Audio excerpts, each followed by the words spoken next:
बिस्मिल्लाहिर्रहमानिर्रहीम।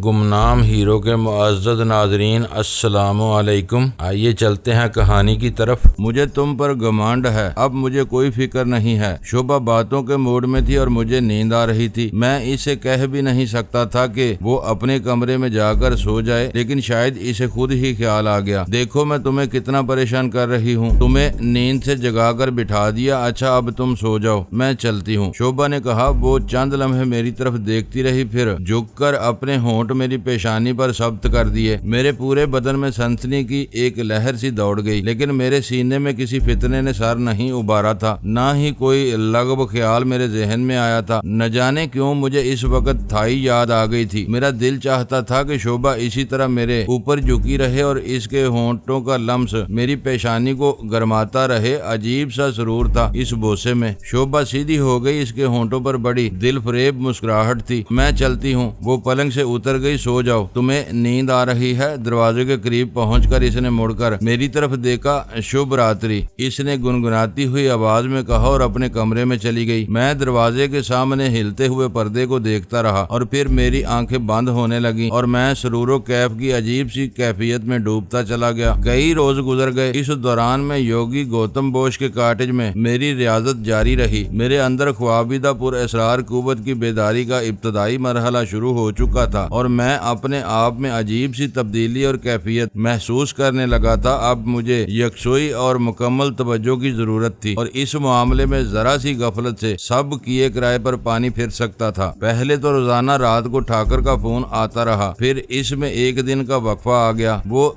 देशमुख की वजह से हमारे लिए परेशान था। ठाकर देशमुख को मुझसे ज्यादा जानता था। वो इसकी फितरत से अच्छी तरह वाकिफ था। इसे शुबा था कि देशमुख चंद रोज कहीं दुबका रहेगा और फिर हमारे खिलाफ कोई कार्रवाई करेगा। ठाकर को यह अंदेशा इसलिए भी था कि देशमुख जयपुर वापस नहीं पहुंचा था। देशमुख ऋषिकेश में भी कहीं दिखाई नहीं दिया था। हमारा नेपाली गनमैन सरिंदर बड़े काम का आदमी साबित हुआ था। इसने 2 और आदमियों का बंदोबस्त कर दिया था, वो भी नेपाली और इसी की तरह खरांट थे। इनमें से एक को तो मैंने देशमुख और इसके साथी रांगड़ की तलाश पर लगा दिया था। इसने ऋषिकेश और इसके गिरदोनवा में तमाम होटल, गेस्ट हाउसेज और मंदिर देख डाले थे, मगर इनका कोई सुराग नहीं मिला था। वो या तो कहीं छुपे हुए थे या शहर छोड़कर कहीं और चले गए थे, लेकिन मुझे ये भी यकीन था कि वो ज्यादा दूर नहीं गए होंगे और पलट कर जरूर आएंगे। शोभा के दिल में अब किसी किस्म का खौफ नहीं रहा था। अब तो वो सोनिया या बिमला को साथ लेकर मेरे बगैर सैरो तफरी के लिए या कोई सौदा वगैरह लेने के लिए बाजार की तरफ चली जाती थी। ओचन नाम का एक नेपाली गनमैन बहरहाल इनके साथ रहता था। ये इन 2 में से एक था जिनकी खिदमत सुरेंद्र के जरिए हासिल की गई थी। इस रोज सुबह सवेरे ही ठाकर का फोन आया था। इसने शोभा से बात करते हुए बताया था कि इसने शोभा के काफी हाउस वाली बिल्डिंग की कीमत लगवाई है। इसने शोभा को वो कीमत बताकर इसकी राय मांगी थी कि अगर शोभा इस कीमत पर बिल्डिंग बेचने को तैयार हो तो वो इसे खरीद लेगा। शोभा ने बिला झिझक आमादगी का इजहार कर दिया और कहा कि वो कागजात तैयार कराए। इसके साथ ही महावीर रोड वाले प्लाट की बात भी हुई थी, लेकिन ठाकर ने बताया था कि इसकी अभी मुनासिब कीमत नहीं लग रही। 1.5 एकड़ के इस प्लाट को तो कोई बिल्डर ही खरीद सकता था और वो मुख्तलिफ कंपनियों से राब्ते कर रहा था। इसी रोज मैं सोनिया और शोभा के साथ बाजार की तरफ निकल गया। बिमला घर पर ही रह गई थी। शोभा का ख्याल था कि मुस्तकिल यहाँ रहना है तो अब इसे कोई बंगला खरीद ही लेना चाहिए और हम बंगले की तलाश में प्रॉपर्टी एजेंटों के दफ्तरों में झांकते फिर रहे थे। दोपहर का खाना हमने एक रेस्टोरेंट में खाया। बिमला के लिए खाना पैक करवा लिया गया। हम सुबह 9 बजे से घूम रहे थे और इस वक्त दोपहर के 2:30 बज रहे थे। सोनिया और शोभा थक गई थी, इसलिए हमने वापसी के लिए टैक्सी ले ली। टैक्सी मुख्तलिफ रास्तों पर घूमती हुई नीलम नदी की तरफ आ गई। ये बारौनक इलाका था। हमारी टैक्सी ने जैसे ही नीलम नदी अबूर किया, पीछे से आने वाली एक कार तेजी से ओवरटेक करते हुए हमारी टैक्सी के आगे आ गई। ड्राइवर को टैक्सी रोकना पड़ी। एक कार टैक्सी के पीछे भी रुक गई और इससे पहले कि मैं सूरत हाल का कुछ अंदाजा लगाता, टैक्सी के आगे खड़ी हुई कार से 2 आदमी उतरे। इन्होंने चेहरों पर मास्क चढ़ा रखे थे। दोनों के हाथों में ऑटोमेटिक राइफलें थी। उन्होंने कार से उतरते ही हवाई फायरिंग शुरू कर दी। मैं फौरी तौर पर नहीं समझ सका कि यह सब क्या हो रहा है, लेकिन चौंका तो इस वक्त जब अगली कार से उतरने वाले एक आदमी ने टैक्सी का दरवाजा खोलकर शोभा को नीचे घसीट लिया। शोभा खौफ और दहशत से चीखने लगी। वो आदमी आदमी इसे घसीटते हुए अगली कार की तरफ ले जा रहा था। मुझे यकायक जैसे होश आ गया, मैं टैक्सी की अगली सीट पर से दरवाजा खोलकर बड़ी उजलत में नीचे उतरा और इस शख्स की तरफ लपका जो शोभा को घसीट रहा था, मगर इस शख्स ने पलटकर मेरे पेट पर ठोकर मार दी। मैं बिलबिलाकर दोहरा हो गया, मगर अपनी तकलीफ की परवाह किए बगैर उठकर दोबारा इस शख्स की तरफ लपका। मैंने शोभा का हाथ पकड़ लिया और इसे अपनी तरफ खींचने लगा। इस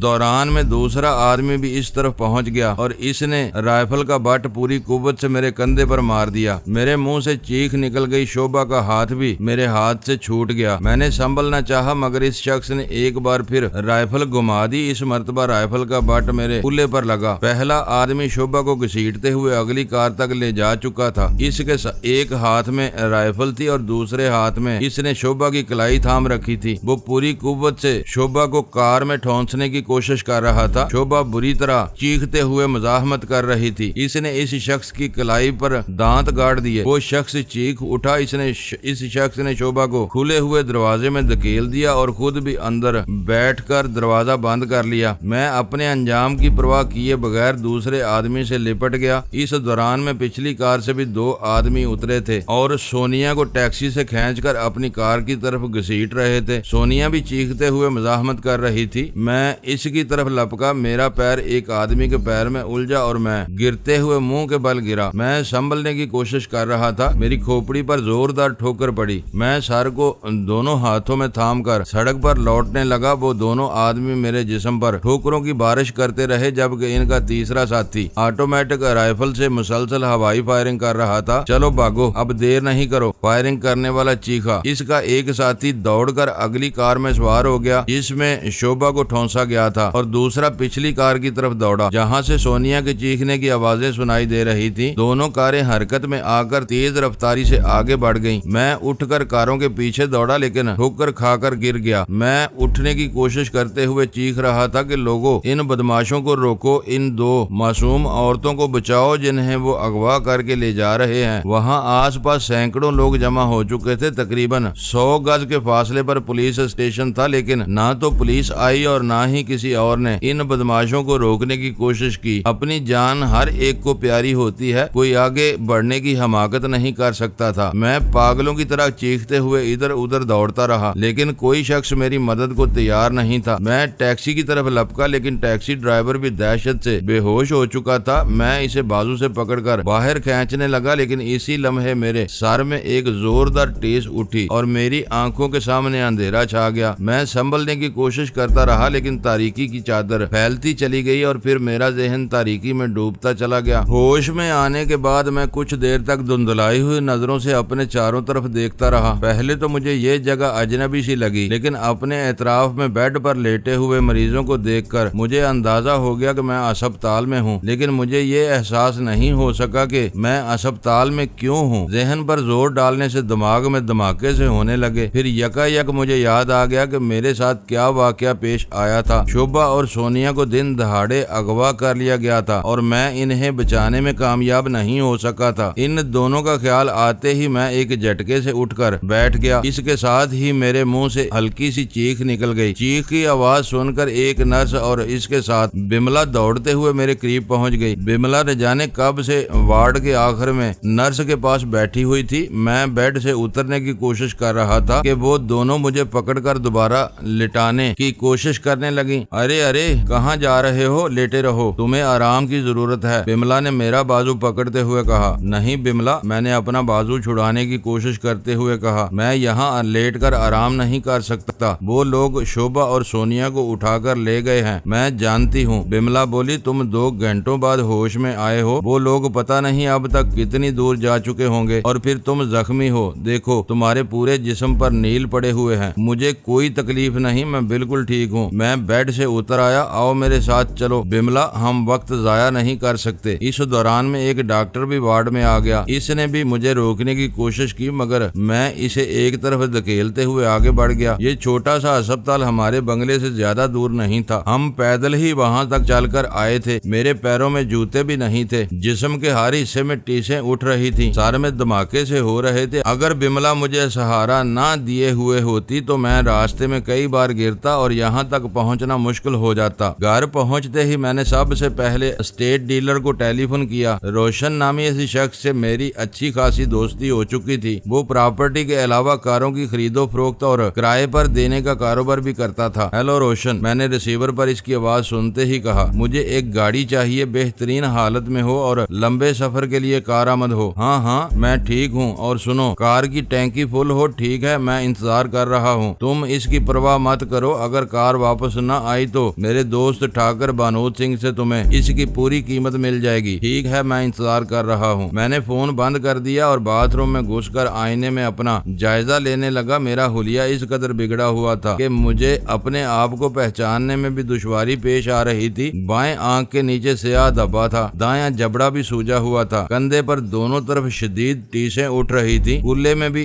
तकलीफ थी और सर पर भी गोमड़ बना हुआ था। इन जालमों ने बुरी तरह मेरी धुनाई की थी। मैंने मुंह हाथ धोकर सूजे हुए जबड़े और रुखसार पर लोशन लगा लिया और कपड़े बदल कर बाहर आया तो बिमला चाय बना चुकी थी और इस वक्त मैं चाय की तलब बड़ी शिद्दत से महसूस कर रहा था। चाय का कप लेते हुए मैंने बिमला की तरफ देखा। इसकी आंखें सुर्ख हो रही थी, लगता था वो देर तक रोती रही हो और मुझे हैरत थी कि वो इस वक्त अपने आप पर कैसे काबू पाए हुए थी। वो मेरे सामने बैठी खामोशी से मुझे देखती रही। मैं चाय खत्म करके अपने कमरे में आ गया और थैले में अपने कपड़े ठोंसने लगा। ये भी इसी में डाल लो। बिमला की आवाज सुनकर मैं पीछे मुड़ा। वो भी गालबन मेरे पीछे ही कमरे में चली आई थी। इसने अपने कपड़ों के 2 जोड़े मेरी तरफ उछाल दिए। मैं सीधा होकर खड़ा हो गया। बिमला, मैंने इसके चेहरे पर नजरें जमाते हुए कहा, इनकी तलाश में न जाने मुझे कहां कहां ठोकरें खानी पड़ेंगी, किन हालात का सामना करना पड़ेगा। मैं तुम्हें साथ नहीं ले जा सकता। तुम आज की रात यहाँ गुजार कर सुबह जयपुर चली जाओ। मुझे कहीं मौका मिला तो मैं फोन पर ठाकर से बात कर लूंगा। तुम मेरे बगैर जा सकोगे? बिमला ने कहा, नहीं हिम्मत सिंह, मैं तुम्हें अकेले नहीं जाने दूंगी, बिल्कुल नहीं। मेरा कोई रास्ता नहीं है, कोई मंजिल नहीं है। मैंने कहा, मैं तो हमेशा ही से खतरात में गिरा हुआ हूँ। इन तागूती कुव्वतों से लड़ते हुए अरसा गुजर गया। हैरत तो इस बात पर है कि मैं अब तक जिंदा कैसे हूँ। अब मैं जिस सफर पर निकल रहा हूँ वो पहले से कहीं ज्यादा कठिन और खतरनाक है। मैं नहीं चाहता कि तुम भी। नहीं हिम्मत सिंह, वो बालहाना अंदाज में मुझसे लिपट गई। तुम हमेशा दूसरों के लिए लड़ते रहे हो, दूसरों के लिए अपने जीवन को खतरे में डाले रखा, और अब भी तुम मौत के अंधे कुएं में छलांग लगाने जा रहे हो। किसके लिए? दूसरों के लिए ना। तो क्या किसी दूसरे को ये हक नहीं कि वो चंद कदम तक तुम्हारा साथ दे सके? नहीं, मैं तुम्हें अकेले नहीं जाने दूंगी। मैंने इसे बाहों से पकड़कर अपने से अलग किया। इसकी आंखों में आंसू थे। मैं इसे समझाने की कोशिश करता रहा, लेकिन वो मेरे साथ जाने पर बजिद रही। तुम मुझे कमजोर मत समझो, वो कह रही थी। जानकी ने कदम कदम पर तुम्हारा साथ दिया और बिल आखिर अपना जीवन तुम्हारे लिए भेंट कर दिया। सोनिया कब से तुम्हारे साथ है। इसने तुम्हारे लिए क्या क्या मुसीबतें नहीं उठाई होंगी, लेकिन मैंने इसके चेहरे पर कभी भी घबराहट नहीं देखी। शोभा तुम्हें बहुत पसंद करने लगी थी।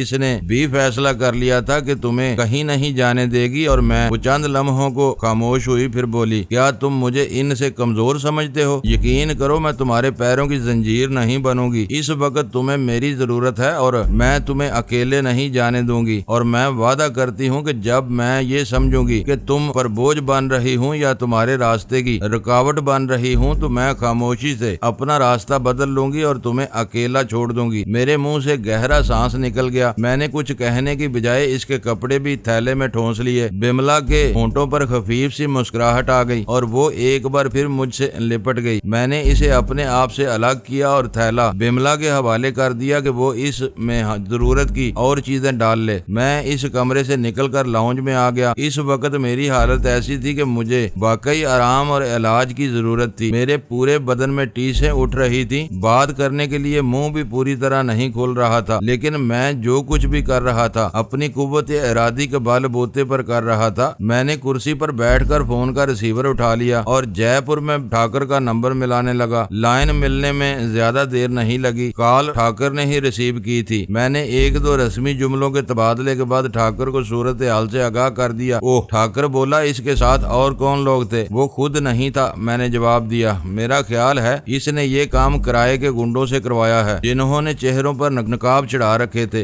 ऋषि कैश में तो ऐसा कोई दिल वाला गुंडा नहीं जो इतनी संगीन वारदात का इर्तिकाब कर सके। मेरे ख्याल में इसने हरिद्वार या देहरादून से इन गुंडों की खिदमत हासिल की होंगी और हो सकता है इस वक्त वो खुद हरिद्वार या देहरादून में बैठा रहा हो। बहरहाल मैं इनके पीछे जा रहा हूँ। इस मौका पर ठाकर ने कुछ कहना चाहा था, मगर मैंने इसे बोलने का मौका नहीं दिया। तुम कुछ मत बोलो ठाकर, मैं तुम्हारी कोई बात नहीं मानूंगा। अलबत्ता तुम्हें मेरे जाने के बाद यहाँ आकर एक दो काम करने होंगे, मैंने कहा, और फिर इसे समझाने लगा कि इसे क्या करना है। मैंने इसे ये भी बता दिया कि बिमला मेरे साथ जा रही है। मैं अभी फोन पर बातें कर रहा था कि प्रॉपर्टी एजेंट रोशन लाल पहुंच गया। मैंने इसे बैठने का इशारा किया और फिर फोन पर ठाकर को इसके बारे में बताने लगा, और फिर मैंने फोन बंद कर दिया। मेरे साथ पेश आने वाले वाक़े की खबर इस वक्त पूरे शहर में फैल गई थी। रोशन लाल ने इस मौका पर तासुफ का इजहार किया। गाड़ी ले आए? मैंने मौजू बदलकर सवालिया निगाहों से इसकी तरफ देखा। हाँ, इसने जवाब दिया। गाड़ी देखने में अगरचे पुरानी लगती है, लेकिन इसका इंजन बेहतरीन हालत में है। पहाड़ी रास्तों पर भी बिल्कुल परेशान नहीं करेगी। टैंकी फुल करवा दी है। इसके अलावा डिग्गी में पेट्रोल से भरे हुए 5 गैलन वाले 3 कैन भी रखवा दिए हैं। पानी का मशकीजा और कुछ खाने पीने की अशिया भी पिछली सीट पर रखवा दी हैं। तुम्हें रास्ते में इन चीजों की जरूरत पड़ेगी। शुक्रिया रोशन लाल, मैंने कहा।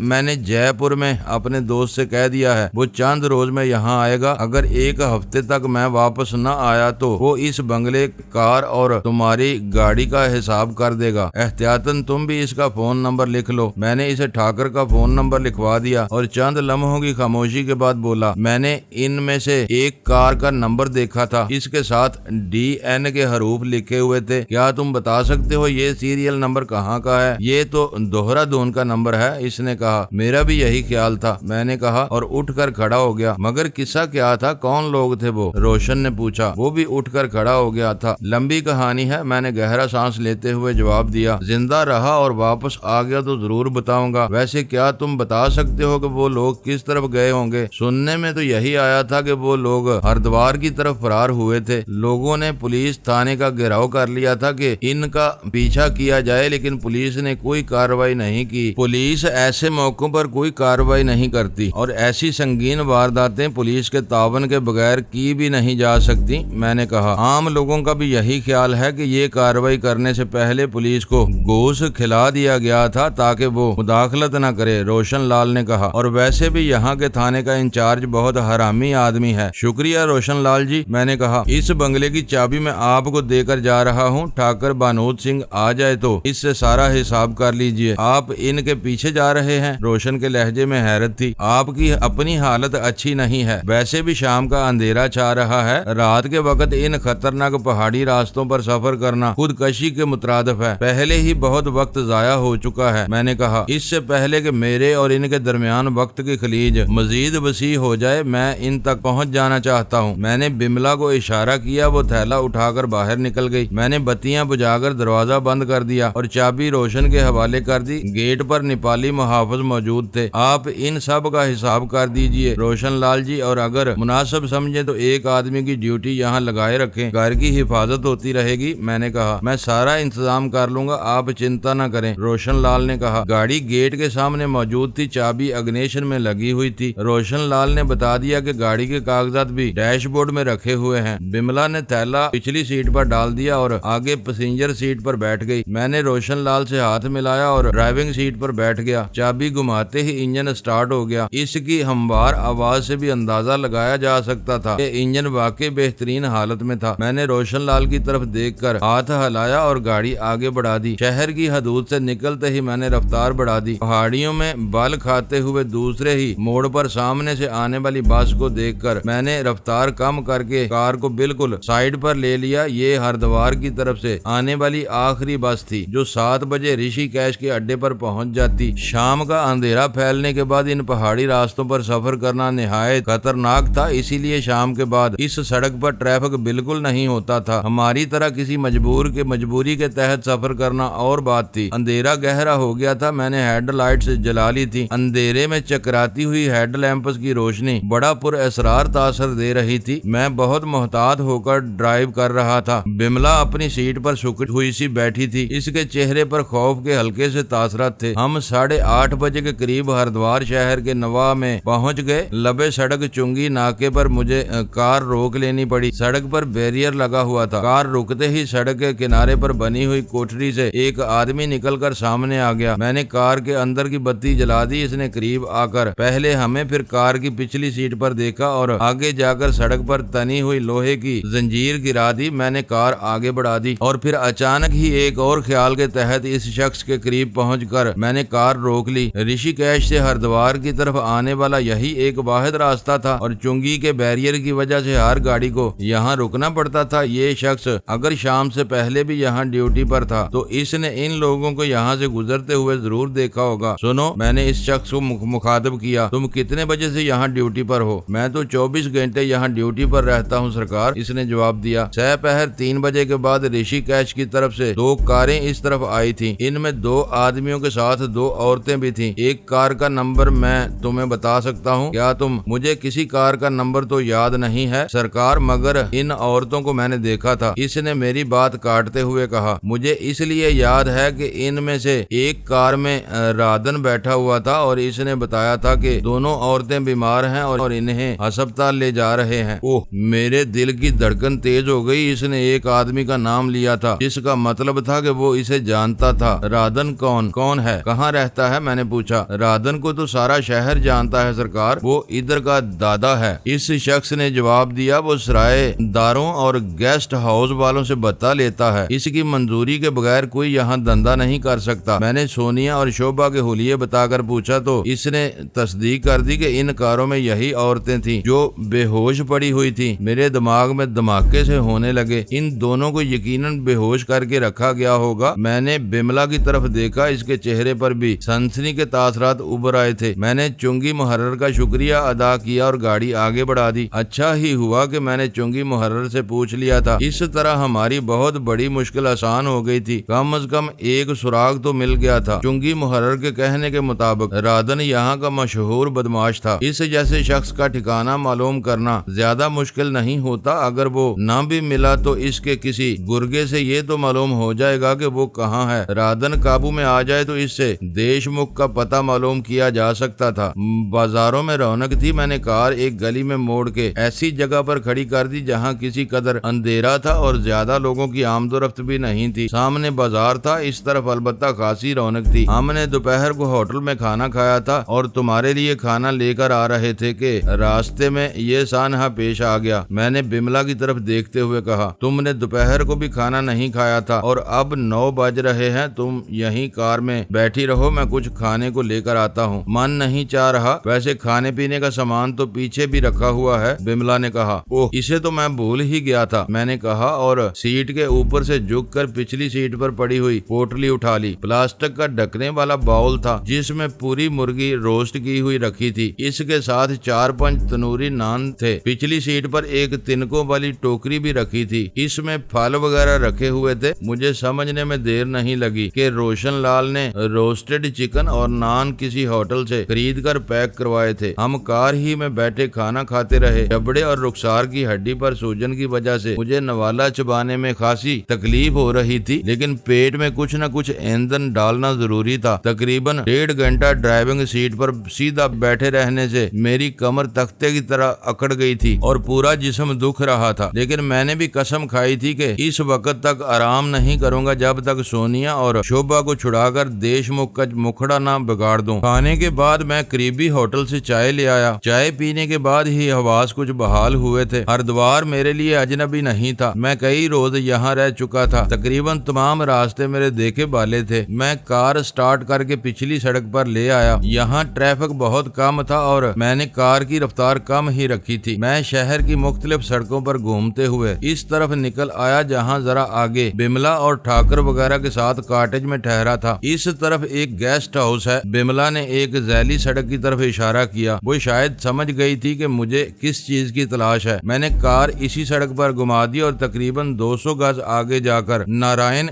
गेस्ट हाउस के सामने कार रोक ली। खासा बड़ा गेस्ट हाउस था। गेट पर और अंदर लान में रंग बिरंगी रोशनियां जगमगा रही थी। मैं बिमला को कार में बैठे रहने का इशारा करके नीचे उतर आया और 90 तुले कदम उठाते हुए गेट में दाखिल हो गया। लान एक बारौनक ओपन एयर रेस्टोरेंट का मंजर पेश कर रहा था। मैं बजरी वाली रवश पर चलते हुए इमारत में दाखिल हो गया। बरामदे से अंदर दाखिल होते ही कशादा राहदारी थी जहाँ इस्तकबालिया काउंटर बना हुआ था। इससे आगे हॉल था और इस हॉल में भी खासी रौनक नजर आ रही थी। काउंटर के पीछे एक उधेड़ उम्र औरत बैठी हुई थी। नक्शो निगार बता रहे थे कि वो जवानी में बड़ी हसीन रही होगी। मैं काउंटर के सामने रुक गया। इस औरत ने मेरी तरफ देखा, होंठों पर कारोबारी मुस्कुराहट आ गई, लेकिन मेरा हुलिया देखकर वो चौंके बगैर नहीं रह सकी थी। सॉरी सर, वो बोली, अगर आपको कमरे की जरूरत है तो मैं आपकी कोई खिदमत नहीं कर सकूंगी। अलबत्ता कल एक कमरा खाली होने वाला है। अगर आप मुझे कमरा नहीं चाहिए। मैंने इसकी बात पूरी होने नहीं दी। मुझे एक आदमी की तलाश है और मैं जानता हूँ कि तुम इसके बारे में बता सकती हो। कौन? इसने उलझी हुई नजरों से मेरी तरफ देखा। किसको पूछ रहे हो? राधन, मैंने कहा। ये नाम सुनते ही इसका चेहरा धुआं हो गया। वो एक बार फिर मुझे घूर कर देखने लगी। सॉरी सर, मैं इस नाम के किसी आदमी को नहीं जानती। वो अपनी कैफियत पर काबू पाने की कोशिश करते हुए बोली।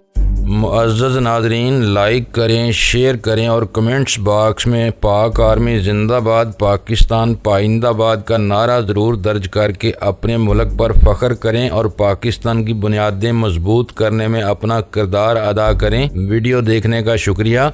मुअज़्ज़ज़ नाज़रीन, अपना ख्याल रखिएगा और हमारे चैनल का भी। ISI पाक आर्मी जिंदाबाद, पाकिस्तान पाइंदाबाद।